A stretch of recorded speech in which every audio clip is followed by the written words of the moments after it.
নমস্কাৰ সকলোলৈ মই গায়ত্ৰী ডিলাইটফুল এক্সেছৰ অন্য এটি ভিডিঅ'লৈ আপোনালোকক স্বাগতম বহুত দিনৰ মূৰত এটা ভিডিঅ' লৈ আহিছোঁ ভাবিলোঁ এক্সেছৰ বিষয়ে অকমান কওঁ আপোনালোকক এক্সেছ শিকাৰ পিছতনো মোৰ লাইফত কি হৈ আছে কি চেঞ্জ হৈ আছে কি মেজিক হৈ আছে তাকে আপোনালোকৰ আগত ভাবিলোঁ অলপ শ্বেয়াৰ কৰোঁ এক্সেছত কিছুমান ষ্টেটমেণ্ট থাকে যিবোৰ ষ্টেটমেণ্ট মই সদায় ইউজ কৰোঁ ডেইলি চান্টিং কৰিয়ে থাকোঁ মানে যেতিয়া বাৰু তেতিয়া চান্টিং কৰোঁ ট্ৰেভেল কৰি থাকোঁতেও চান্টিং কৰোঁ ঘৰত থাকিলেও চান্টিং কৰোঁ বা ক'ৰবাত গৈছোঁ মই কাৰোবাৰ ঘৰত গৈছোঁ তেতিয়াও মই চান্টিং কৰি থাকোঁ মুঠতে মই যেতিয়া তেতিয়া চান্টিং কৰি থাকোঁ চান্টিং কৰি এটা সময়ত এনেকুৱা হৈ গ'ল যে লাইফটো দেখোন ইজি হৈ গ'ল দেখোন এনেকুৱা ফিল হৈ গ'ল যে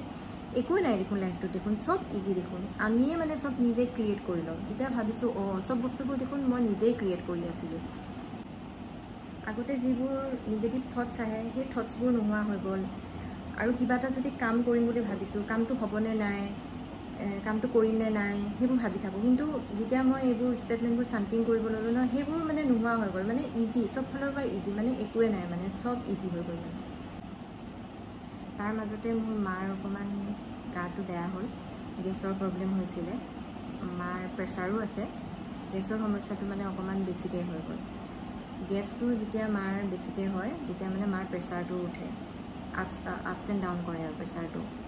গেছৰ সমস্যা হোৱাৰ কাৰণে মাৰ অকণমান খোৱা বোৱাৰ প্ৰতি অলপ খেলি মেলি হৈ গ'ল তাৰপিছত মানুহজনী মানে দুৰ্বল হৈ গ'ল আৰু মই মাক বাৰ্ছ দিলোঁ তাৰপিছত 7 দিন একেলেঠাৰি মই মাক বাৰ্ছ দিছোঁ আৰু মা উইক হৈ গৈছিলে কাৰণে মাৰ অকণমান নাৰ্ভৰ প্ৰব্লেমো আছে এই উইক হৈ গ'লে মাৰ কি হয় এই আঙুলিবোৰ যে অকণমান এনেকৈ লৰি থাকে মাৰ আৰু মই যেতিয়া মাক বাৰ্ছ দিছোঁ আমি বাৰ্ছ দিলে